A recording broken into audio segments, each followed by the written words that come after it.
sun sets. It's quite a big deal.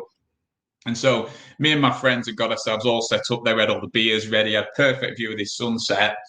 And literally, just as that sun started to touch the water, and you get that magical moment where it's glistening over the top. Is this true? Yeah, it's true. It's magical. Just as that was happening, some, for a better word, arsehole in a massive yacht came and blocked the view. And we missed it.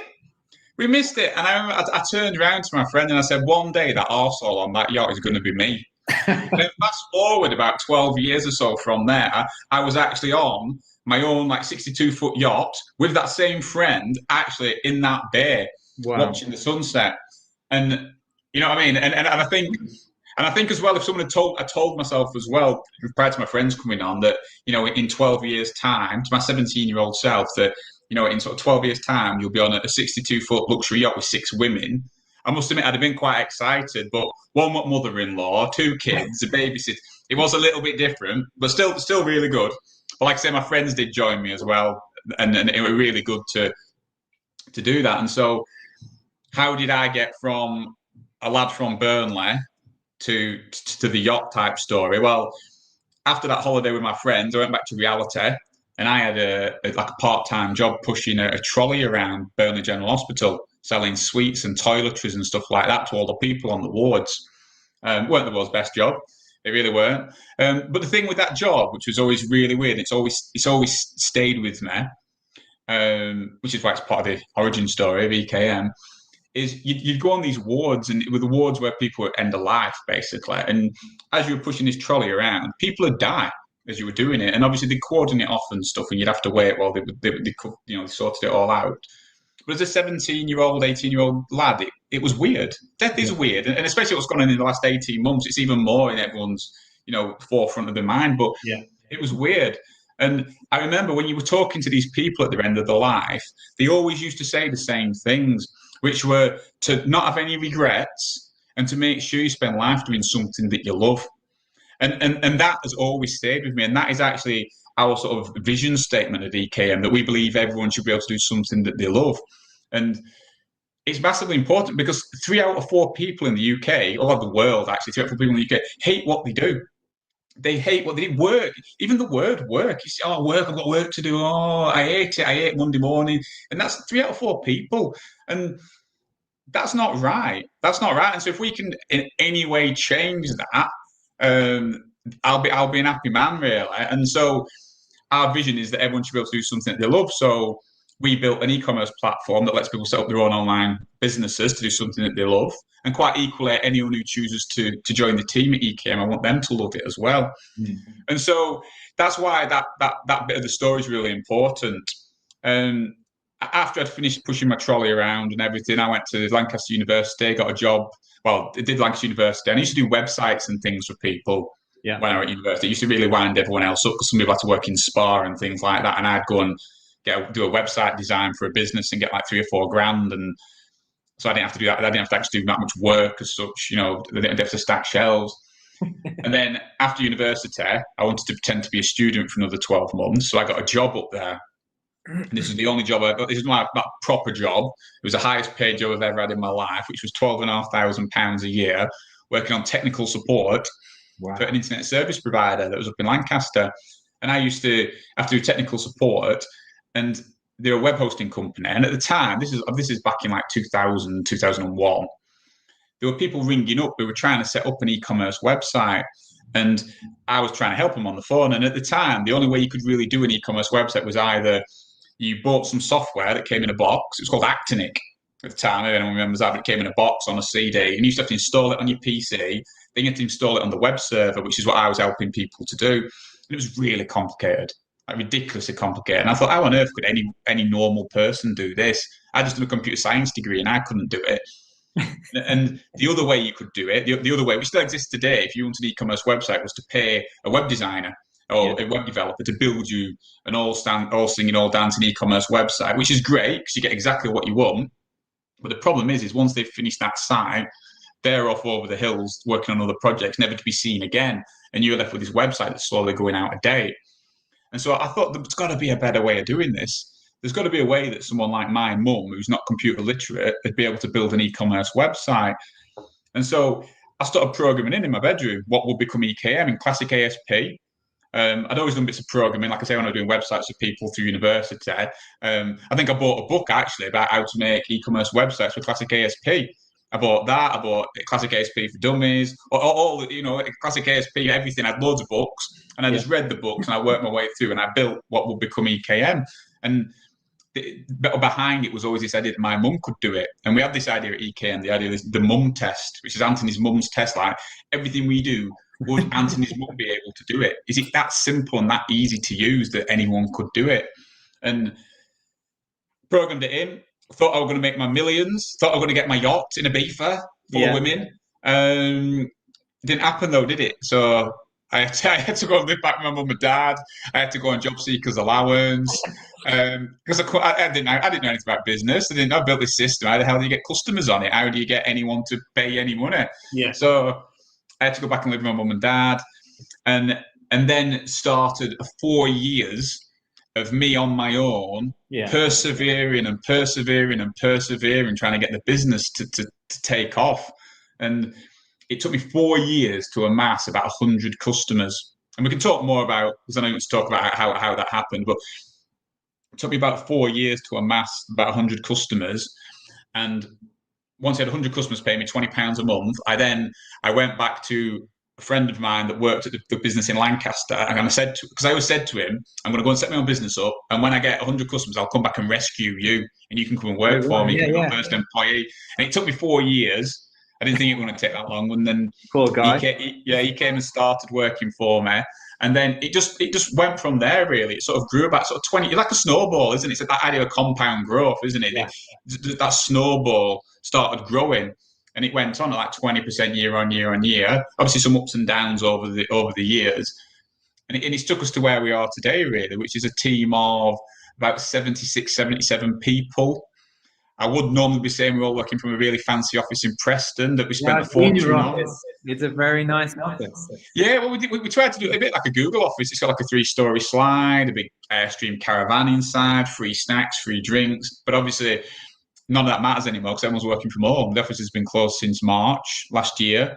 So there's about 77 people or so. They've always taken new people on and stuff, so it's hard to keep track of exactly how many people are working in the team. And that's where we are now. We've got about 80,000 people set up an online shop. And it's about just, well, depending on the day, at the moment, it's about $500 million a year goes through shops on our network. So it's a hell of a lot of volume going through. Yeah. And that's kind of where we are today. That's great. So I want to drill down on that. Oh, I think I'm echoing. Sorry. I want to drill down on that story of when, was it 100 customers that you felt like you really got traction, or was it slightly later? Like when did you think, or you and your friend that you rescued, when did you think, yeah, we've got. I think it was 100 customers. I remember actually, because it's all because obviously when you were emailing me about this event and you asked, I started trying to think back, and I remember, because since everyone likes me talking about Ibiza, I remember a couple of years later we did go back to Ibiza, me and my friends, and obviously we didn't have the yacht or anything like that, but I think at the time I must have had about 20 customers or something like that, and I remember having to go to the internet, because again, you didn't have phones and stuff the same back then. This is like 2003-ish. I used to have to go to the internet cafe. There was an internet cafe right near the hotel. And the hotel was staying in, we probably died, but there was an internet cafe. And whereas they'd all be around the pool, sunbathing for a couple of hours, every afternoon I'd have to go to the internet cafe and reply to customers. And I think it was around that time, because I think I'd always got it in my head that if you set your own business up, you're your own man, your own boss, you do what you want when you want to do it. You decide what's happening. And then all of a sudden, I had these customers contacting me at 9 o'clock in the morning wanting help. They're like, hang on, this isn't what I signed up for. I thought I could do whatever I wanted to do here. And so I remember that all of a sudden you're having to always dedicate a few hours every single day to be helping customers while everyone else was like partying kind of a thing. But I think really it was around 100 when it was bringing enough money in that I didn't need the door money anymore. I had enough money coming in, and I could actually see that there was a business there. Because prior to that, I got close to nearly giving up a few times. Because the first 4 years were hard. They were hard because it was me on my own. And I remember back in Burnley, which is where the business was originally set up and where I'm from, there used to be an old Michelin tyre factory, and they had a development fund. And so I applied for this development fund, and NatWest Bank came out to see me, and so did Michelin Tyres, and they'd looked at all the business plan and everything I had to do for them, and they said, Anthony, look, we've looked at it all, and sorry to say, this business is never going to work. And ironically, we bank with NatWest now, some of our stuff. Michelin Tyres are one of our customers, and so it just backs up this rhetoric that I'm sure everyone's heard before. But don't ever allow anyone to tell you that you can't do something, because, and this is the thing, and I remember I did manage to, like I say, when we had a few customers, I think about 20 customers or something. I used all that money that I'd got me, and I put it into a fax campaign. If anyone remembers them, you talk to people now, people don't know what a fax machine even is. A fax machine, but people used to have fax machines, basically like a printer in your office that just automatically prints stuff out that people send to it, like old school email. You did a fax campaign. A fax campaign on fax. Yeah, fax campaign. I think I spent my last £500 on it. It was my last roll of the dice. Last roll of the dice and money, and I spent £500 on it, and it went out at like 12 o'clock one day. Nothing came in, and then at 6 o'clock that day, the fax machine started whirring, and I thought, "Oh my God, I've got one! Thank God, I've got one!" And it came through, and someone had filled it in and put Mickey Mouse at Disney World. Oh, jeez! I remember, it really, you think back at those times, and it's easy to forget that all these overnight success stories took years and years and years and years, and those 4 years were very tough. They were really, really tough, and it got to a point where even like my family were always very supportive, even started to say, look, maybe you should think about getting a job. Yeah. And I'd always go for job interviews. As it got to that last 4 years, I'd go for job interviews, and they'd always ask you that question, where do you see yourself in 5 years' time? And my answer would always be, well, doing my own thing, not here. Yeah, so exactly. I never got the job. So top tip if you're going for jobs, if they ever say, where do you see yourself in 5 years' time? It's here working for you in a more senior role. But yeah, it was really tough. But I just persevered. And I think that is the only secret to success, isn't it? It's just persevering and persevering and persevering. I think these days, everyone looks at these these edge cases, these outlier stories, they'll read TechCrunch and stuff, or just even see stuff like SaaS stock and these businesses that are set up one day, they go and raise hundreds of millions, and then they sold for billions, and they've only been doing it for 6 months. And I think everyone wants this sort of stuff and this success so quick, and they don't realize that even those big famous companies, even your Facebooks and your Google, they were doing it for years. Like Apple, they were doing this for decades. They were grafting. Yeah. But I think you just hear like the odd story of someone like instantly going up there, and think that's me. And I don't think people have got the staying power these days, have they? The same to keep banging on and on and on about something. They didn't have that job in the hospital. No. Did you get those 100 customers?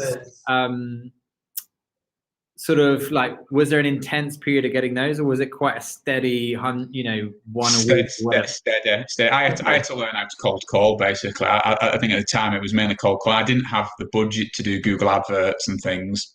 Right. And obviously that technology was only just coming out around then as well. I mean, don't get me wrong, I'm going to talk about it in a bit. I mean, Google Ads has been instrumental to the success of my business. But back in 2002, that kind of time, 2001, Google Ads wasn't really, I think it only just come out. Yeah. And so I had to learn how to cold call. So I literally hit the yellow pages. I tried to find customers, Thompson's Local, and literally cold call. Which is probably hard. I know you're probably slightly different to your average developer. You're a little bit more outgoing, but must be quite hard for that sort of. Yeah. You were in, doing the thing in your room. Oh yeah, and you got to remember like that. You say I'm different to you. Back then, I probably wasn't. No, I've had to learn this. My natural thing back then was I'm quite very introverted, just happy programming away. But I've had to learn how to adapt and improve and evolve myself to be able to do that. Like cold calling is.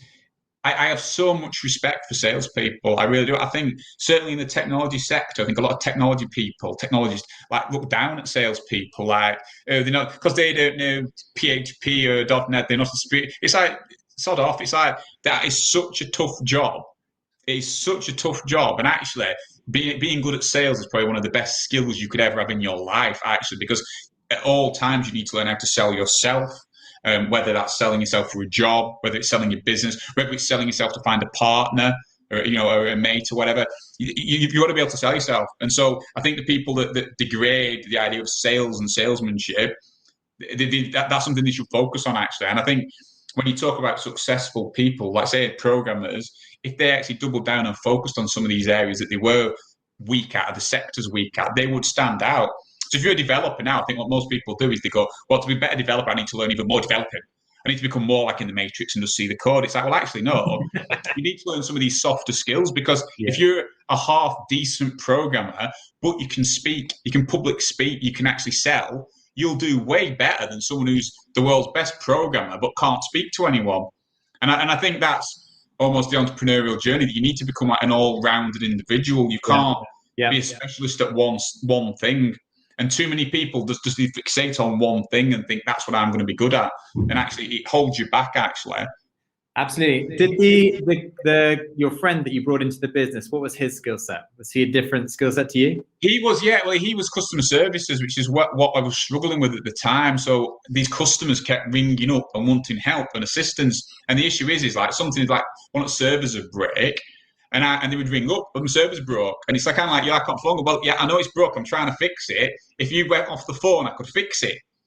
And so it was very much, it was to do that. But Ian was very much an all-rounder. So it was more around the customer services and looking after customer side admin stuff. It was that kind of stuff. It freed me up to stick at what I was good at. Right. It wasn't, I think, a classic mistake that most people make is they bring people in to do the jobs that they are really good at, so they can do the jobs that they're not very good at. So like if I was really good at programming, which I was then, what a lot of people do is, well, I'll bring a better programmer in and then I'll do sales and marketing, but I'm not good at sales and marketing. So I actually tried to plug the gaps that I was weak at. Yeah. And then over the years, I've then built up my skills in those areas, if you know what I mean. Absolutely. What were those first few hires? So you had Ian come and do customer service. Customer services and admin and billing and all that kind of stuff. The next one was a developer, actually, but it wasn't. It was actually to help. It wasn't to work on EKM, the core product. It was to work on some extra services that we were getting asked for, because there was no way that those extra services were ever going to get done. And I didn't want to bring him in on EKM, so he worked on a web stats system and an email marketing system and things like that. So he worked on separate things that we were getting asked for at the time, because we needed the money. So we were trying to launch products that would earn us money to keep the main business growing. And then after then, it was another support person. Actually, we didn't employ salespeople until quite a bit down the line, actually, because at this point we were relying on Google Ads, because once we got that first 100 customers and Google AdWords at the time was becoming quite a cool thing, every bit of money we were making, I was pumping into Google Ads, and that was then driving the business. And so we didn't need a sales team. We didn't even need a marketing team, really, because I did that, and I always enjoyed doing that. So that was much later on. That was when we got to about a size of about 8 or 9 people that we brought in dedicated sales functions. And do you think, just jumping forward quickly, do you think that landscape in terms of marketing and sales has changed a lot? Is it a lot harder now? Is it a lot more competitive? It's a lot more. In our sector it is, because we're up against like your Shopify's and your billion dollar companies. But yeah, it is way more competitive. I think at the time, businesses didn't even understand what AdWords were, did they? And I think actually now there's still a hell of a lot that don't. So I still think there's massive opportunities there because people don't understand it. But yeah, it's definitely more competitive now. But then the sector is so much wider, and you can be more specific than you could then. Back then, it was a much wider net. You didn't even have like your broad and phrase match stuff. It was just like literally e-commerce. And you bid on e-commerce and that'd cover you. Yeah. And so the whole industry's got so much more complicated now. I mean, like you go onto Google AdWords now or Google Ads, and it's like looking at a spaceship dashboard, isn't it? There's that many things going on. It's like it's crazy. Yeah. Yeah, no, absolutely. If you're on the chat and you have a question for Antony, do ping it in. Also, I'd be interested to hear if you're in the sales and marketing function as well. And, if you have any questions around that, that'd be great for me to post to Antony. It was just you, Ian, you got to 100 customers, you started looking at some other kind of functions, developer that you needed to fill roles, build out that team. And I presume kind of that point, potentially your profitability dropped when you started bringing on team. So you had salaries to pay. Yeah. Is that right? Or... Yeah, but it's always been organically funded as EKM. It's always been organic. So we only ever took people on when we can afford to take them on. So yeah, when we were taking people on, it was eating into the profits, definitely. But that's how it's always been, really. It's when I've never took a salary as such. I do well, and I've took dividends and things, but it's always been about reinvesting back into that business all the time. Yeah. And doing it when I did it. Remember, this is me. Straight after university. It's a great time to do because you've got nothing to lose. I was living back with my mum and dad. Yes, I had a car that I'd managed to fund by doing the websites and stuff when I was at university, but I had nothing to lose. I didn't have a house to lose. I didn't have children to feed or a mortgage. And I think people get in at that age, at that point of your life, it's a great time to do this stuff because you can take a lot more risks. The way that I suppose as well, I suppose they touch on it really. Another way that this business was funded in terms of organic growth as well was credit card debt.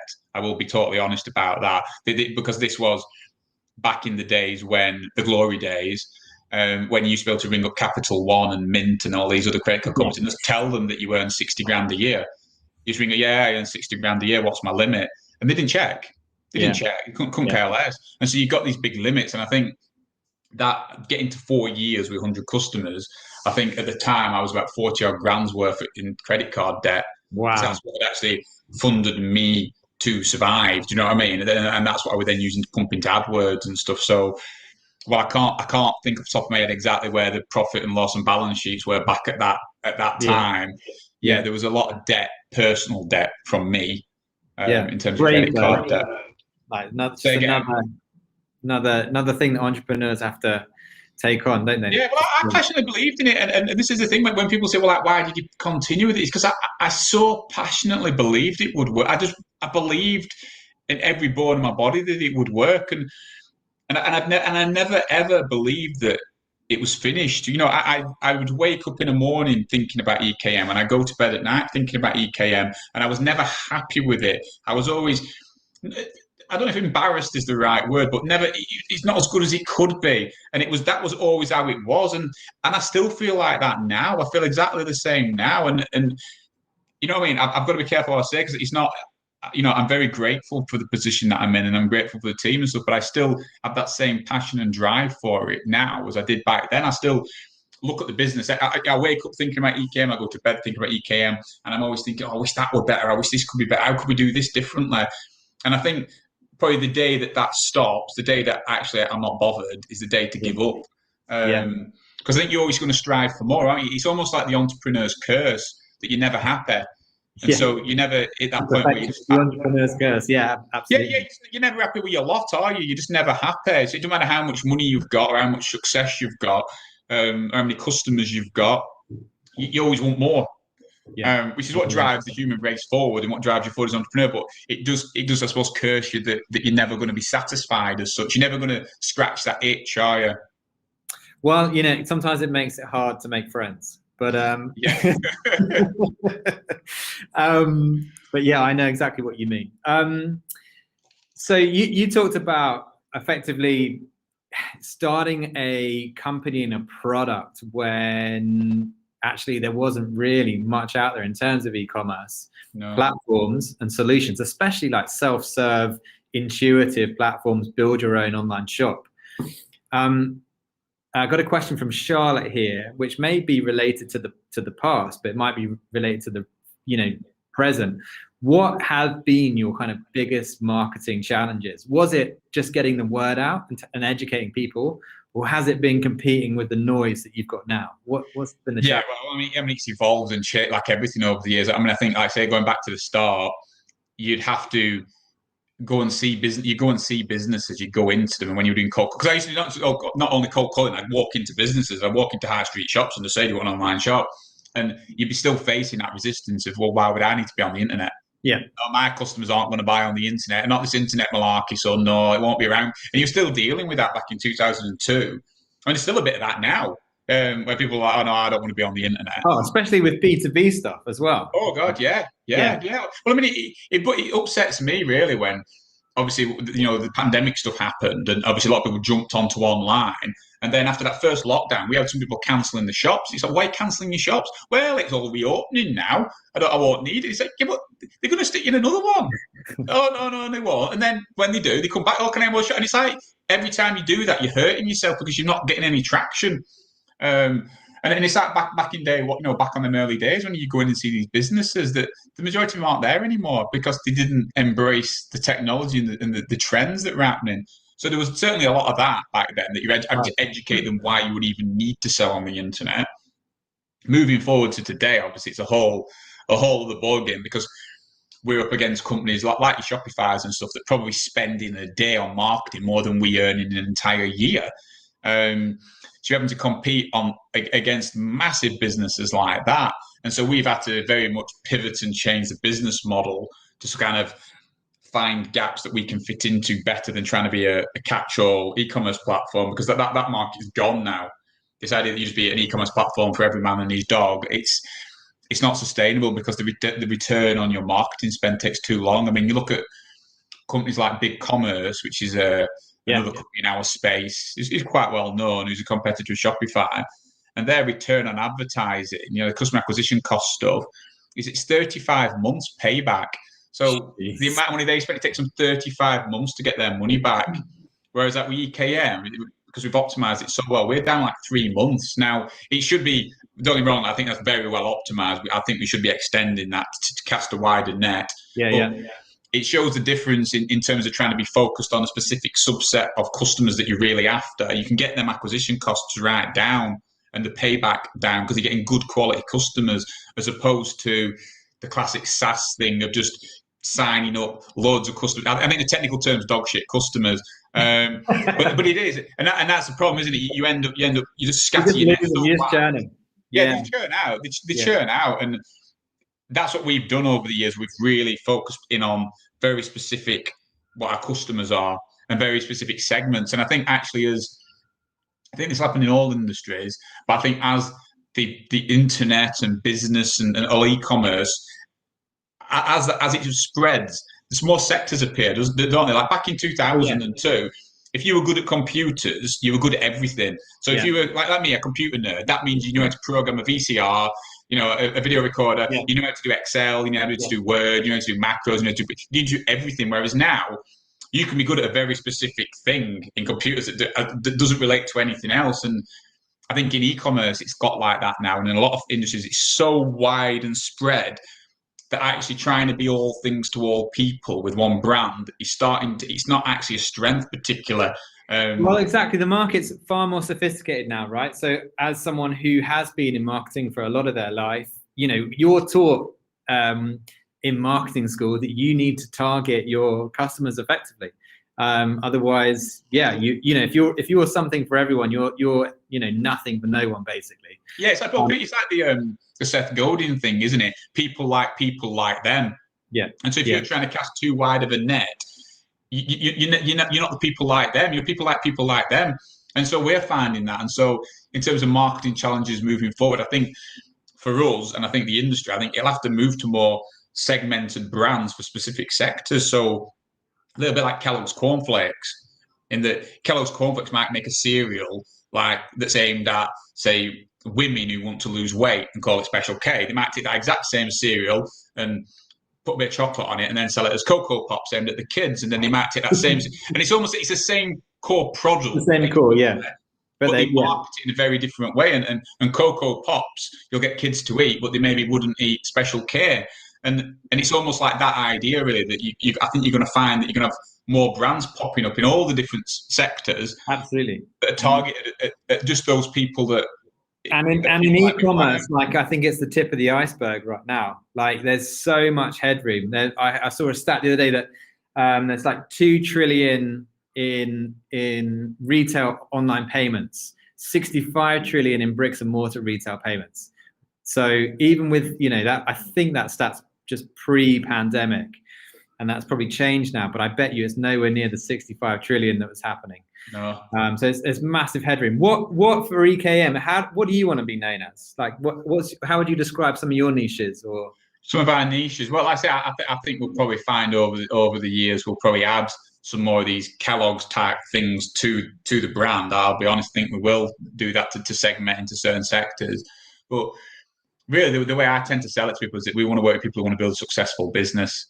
And that's who we want to work with. We don't want the get rich. I mean, like some of our competitors, and they do an amazing job at it. I don't believe in dissing competitors. I don't think it does anyone any favors, because I actually like all our competitors and I look up to them, and I think they do some amazing things. So you look at like your Shopify's and stuff for the world, and it's phenomenal business. It's phenomenal, helped a hell of a lot of people. But I do think there's an element around some of these things where it's a bit like a get rich quick.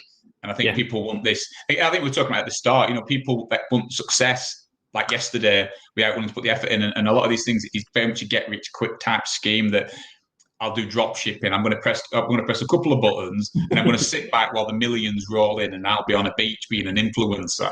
And it's kind of like, don't work though, does it? And so we've kind of moved away from that and we want to work with people who want to build a successful business. So if you're serious at it, work with us, and we'll give you an account manager or a coach, whatever, to make sure that you get there. We'll do all this stuff with you. But if you wanted to play at it or to tell your friends, I've got an online business, there's other solutions that are there for you that would be far better than we would. And so you it's very mind, much around that. Sorry, I was going to interject. You don't mind whether they're B2C customers, B2B customers. That's fine. But you're really looking at how can you come alongside them and help them drive the success of that business. Yeah, we want to really drive the success. Thing. But I do think that there will be an element of segmentation, certainly, because the business to business side of stuff is kind of a marginally different brand to the business to consumer stuff, isn't it? Because you're targeting different people, and if we accept that people like them, it needs to resonate with them, doesn't it? It needs to resonate with them. Even like silly things like the pictures on the website, the pictures of people need to look like the people you're trying to pitch and sell to. Which is what marketing's about. I know it's stereotyping and things like that, but it is true. If people see someone who looks like them, who sounds like them, who's trying to achieve the same goals as them, they're more likely to resonate with it. Which is why I suppose you get in all this like the diversity stuff, because in certain sectors there isn't people that they can look up to that they associate with or look up to, and so this is why you're going to find that you're going to have these more segmented things, so people can find people like them. And I think that's what's going to happen. Yeah. No, I remember working on some campaigns where you put in the aspirational customer, and that helps everyone, that helps drive customer acquisition with that aspirational customer, whether it's in photos or whatever. Interesting. Let me see if I've got another question here. Vikram. Okay. So in terms of this leads on. So it sounds like you're doing some other interesting things, like around the coaching and perhaps some of these extra products and perhaps segmentation. Are you looking at any other services on the really kind of immediate horizon that you want to bundle in or offer? Yeah, well, one of the things, because on that question, one of the things that we did is how our business is a funny one in that it makes people's lives harder. We don't it's like joining a gym. So people join a gym because they want a six-pack. People set up an online business because they want a load of money. But joining the gym or setting a business is all of a sudden it's a lot of hard work, because you go to the gym and you go, this is a bit like hard work. I can't be bothered with this. And setting up a business is even worse. It's like, what? I've got to do this. I've got to do that. It's hard work. So you actually make your customers' lives harder, because you can't magic a six-pack on someone. You can't say, pay me some money, I'll give you some magic beans that gives you a six-pack. Otherwise, you'd be a billionaire, wouldn't you? Yeah. Maybe that should be the next business. But online shops exactly the same. People cannot, it doesn't matter what they pay us, they can't just pay us money and we make them a millionaire. It doesn't work like that. So it's hard work. So a bit like a gym, we do it with coaches. So when you sign up for EKM, you're given a coach, an account manager who will keep checking in with you and say, look, I'm going to call you again on Wednesday. By Wednesday, I want you to have uploaded 5 products. If you're getting stuck, email me, let me know, I'll help you do it, and we'll do it together on a screen share. And then by next Friday, I want to be helping you with this, that, and the other. And so they'll have a plan to get to a point in the future where, look, we're going to launch on this day. I'm going to help you set up your social media profiles. We're going to help you with this, to get them to the point of getting some sales in, because that is the hardest bit, is seeing them first results. I think if you join the gym and after a few months you start to see some results and some definition, you're probably going to continue with it. But then first few weeks you could be going and going and going and nothing's changing. And that's what's happening with the online business. People expect everything now because they've watched these videos. They've watched these get rich quick. I've watched him. I've watched him. I've seen your Ty Lopez and your Grant Cardone. They told me I can get rich quick and get a jet, and it's not happening for me. So therefore, your platform doesn't work. And it's like it's not that simple. And so we've done a lot around that, and that's kind of how we've sort of changed our business a little bit, because I think technology in particular is bad for this. It's almost like if a plumbing business was run like a technology business, it'd be one of these things where you'd ring up and say, look, my toilet is blocked. What do I do? The technology company would go, well, okay, are you in front of your toilet? What I want to do, I want you to put your hand down through all the crap, put your hand through, I want you to pull this and I want you to press that button and just tell me what it's doing. Whereas most people are like, nah, I'm not doing it. I want you to sort it for me. And technology has always been very much, well, no, it's you do it. We'll just offer you a little bit of support. And I think now people are kind of wanting a lot more assistance and help and the stuff that they don't understand. Do you know what I mean? And so we've done a lot of stuff around that. And I think there is a lot more we can offer, and the industry in particular can offer around that as well, because as these things have got more complicated, like Google AdWords is so complicated now. So we'll help people either get it set up and then show them how to run it, and then they're off running on their own, or we can help them manage it. I am always keen that they learn to do a bit of it themselves, though, because I don't like the industry that kind of just it's like smoke and mirrors and removes it from people. I want them to understand how it works so that they can do it themselves. Yeah, I think that's good. But and also, I guess the tension is that in a tech business, you're always looking at the margins as well, of course. But you're trying to not add on those more traditional types of services to keep your margins where they are, or as high as possible. Have you seen these integrations or services, or high touch customer service actually eat into your profit? And if so, has it actually driven more profit because it's just separated you from the rest of the competition? It's definitely driven more, because the other thing that we did when we started going down this route is we used to have just one pricing plan. Right. I think it originally was $19.99 a month, and then it went up to $24.99 a month, and then I think at the moment now the basic plan is $32.49 a month, and then we have plans that go up from there, and it's almost a shared success model now. So our motivations are aligned with yours. So each plan has a cap on the amount of turnover that you can do, which is standard SaaS stuff. I mean, I know people talk about it all the time, but that works. And this model that we have with the coaches, it works as well, because it drives that behavior, in that we want you to make a load of money. We want you to make £1 million a sales. Of course we do, because then you pay us more money. Yeah. You're earning more money, and it's all.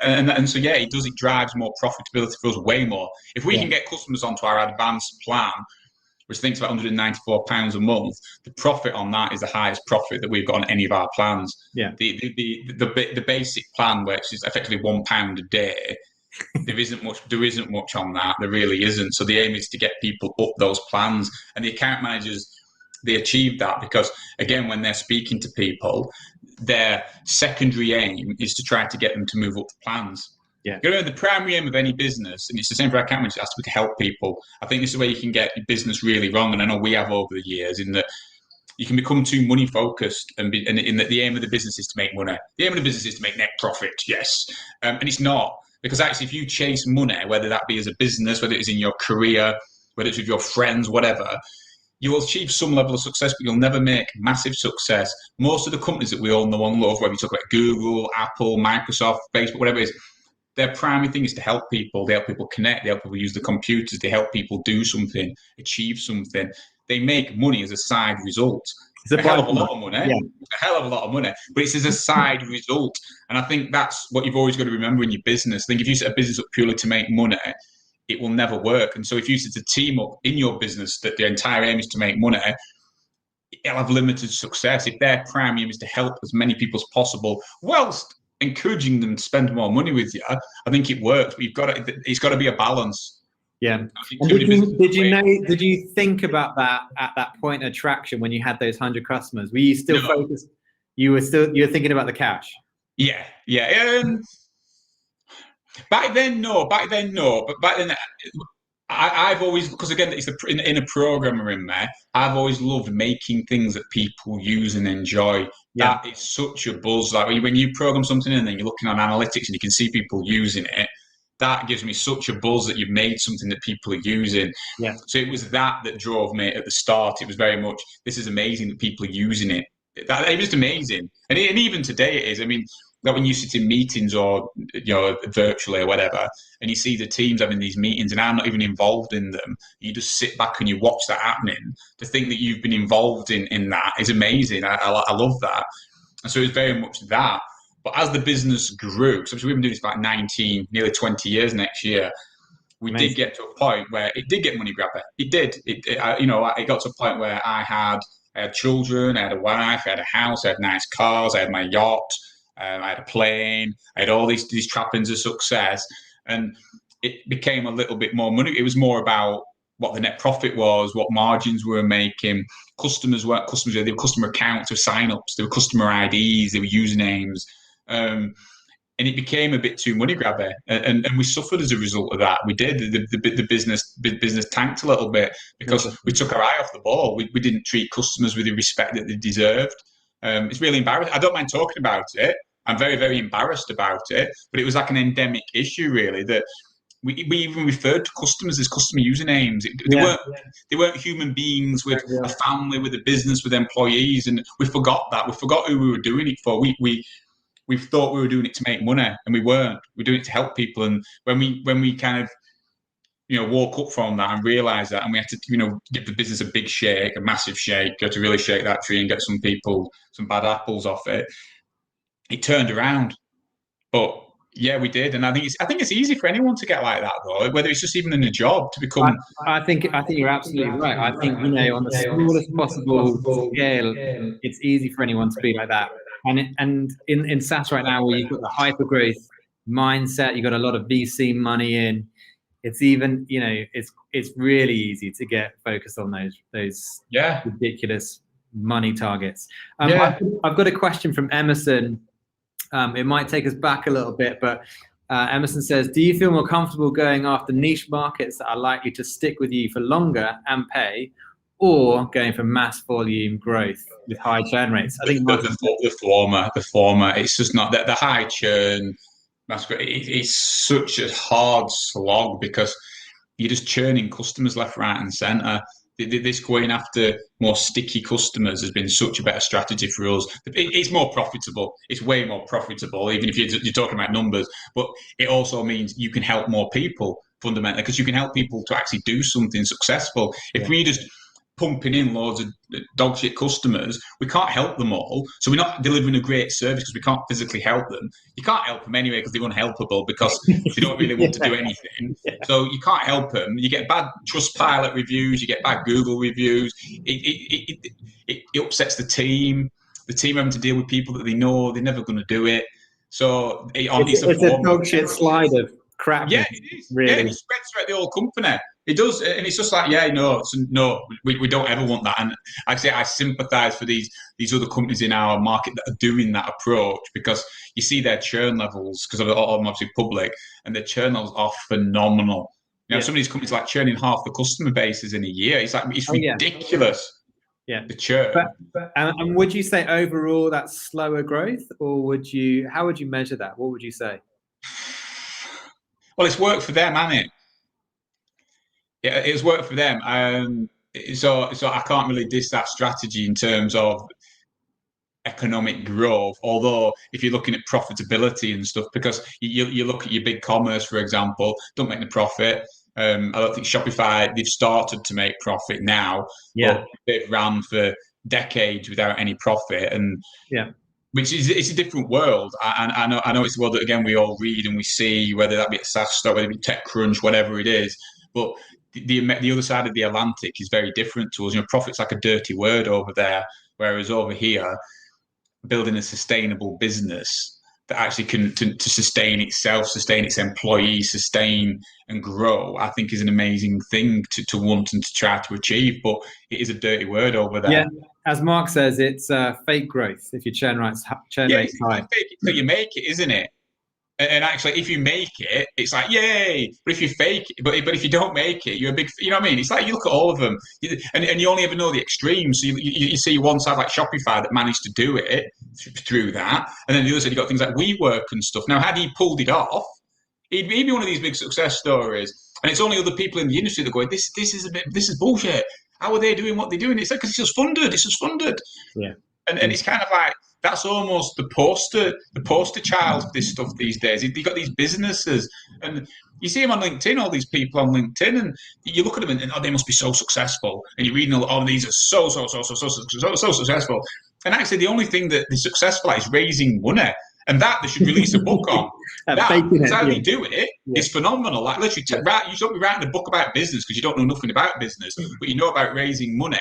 Do a book on that, because however you're getting money off people is phenomenal. But you see it all the time, and it's just like, but people buy it, don't they? You see them all the time on like LinkedIn, and these really successful people. But I'm so successful, my business is worth hundreds of millions. It's just, I'm not materialistic, so I choose to live in my mum's back bedroom. It's like, really? It's just like it doesn't add up, and a lot of the time, if stuff doesn't add up, it's because it doesn't add up. Do you know what I mean? You see these businesses go, how does that work? It don't make sense. It's like, because it doesn't make sense. It literally is. You're trying to make sense of something that's nonsensical. Oh yeah, I totally buy into that. It's almost, we've almost come full circle on this conversation. Yeah, we won't get back into COVID for the sake of our audience, but got a couple of minutes left, Anthony. It's been amazing to have you on, and thanks for having us. But my last question for you, unless anyone else has got anything to add, is what's next for you guys? What's that next point of kind of like breakthrough and traction? What are you looking at? Well, obviously, world domination would be nice, so we keep hoping for that. It's a lot more of the same. It is more of the same. I think. Again, people are expecting silver bullet type things. Oh, well, we're going to do X, Y, Z, and it's going to actually blow up. I don't think it is. I think it's more of the same. I think we're going to do a lot more focus on like the business to business stuff. I think there's a big gap in our market in terms of that. That's a bit under supported in that area. And you've also got like a lot of new technologies, like the augmented reality stuff is really cool when you actually see that. And I as a consumer, I've used that a lot more recently. Yeah. Which is like things like if you look for like a new on Samsung's website, they've got it, for example, if no one's ever used it before, where if you're looking for a TV, you can pick like your 55-inch TV, and then using your phone, you can actually look at what it would look like on your wall, and you can reposition it. And so if the 55 one's too big, you can try 45, and you can actually check the size and go and look at it. And I've used it for quite a few things recently, even random things. I think I used it for that Iron Man sculpture there, because to see if it fit in the shelf, and it just drew the sculpture, so I knew it fit. Cool. So that I think is quite exciting as it becomes more mainstream, because a lot of this sort of technology stuff, certainly around cameras and augmented reality stuff, has been forced a bit more mainstream. Because again, prior to 18 months ago, the normal person on the street wouldn't know what a QR code even was, for example. And now everyone knows what a QR code is. So I think people have got more fear with using the phone for stuff like that. Yeah. So there's certainly a lot of technology stuff around that, but it is more of the same. It's helping. All I'm thinking of is how can we help more people? And so whatever we have to do that, I'll do that. You know, and that's helping people either just to spend life doing something that they love. Yeah. Whether that's doing more of these sort of things to try to get that message out there, whether it's getting more customers on that we can help. That's really my aim. And obviously the businesses, it's the vision of the business to help people do something that they love. Yeah, no, that's great. And I think, whatever technology emerges, I think ultimately, as you say, it's got to help the human race. It's got to help individuals and groups of people. And if that's your focus, then you'll embrace those technologies, make them available, and make them work for us. Yeah, you've got to be willing to evolve, haven't you? I mean, this business has evolved all the time over the past 19 years. So it's not like it's very hard to predict what the world is going to hold at any point. But as long as you're willing to keep swerving, and that's the best thing about being an entrepreneur and having a business like EKM, in that you're nimble. You're not like like one of these 100,000 employee type, monolithic type things that cannot move, cannot change, nothing can change. We're able to move around and be fluid like that. We can upsize this side, downsize that side, change this around, put this here, move people. We can do that, which is really exciting. Yeah, it's very cool. Very cool. Thanks so much, Anthony. We got to finish up there. But yeah, really great to have you on. We wish you all the success, and I hope to see you in person at the next SaaS Doc event somewhere I'm really looking around forward the world. to that. But yeah, thanks so much, and yeah, all the best. Take care. Thank you. Bye.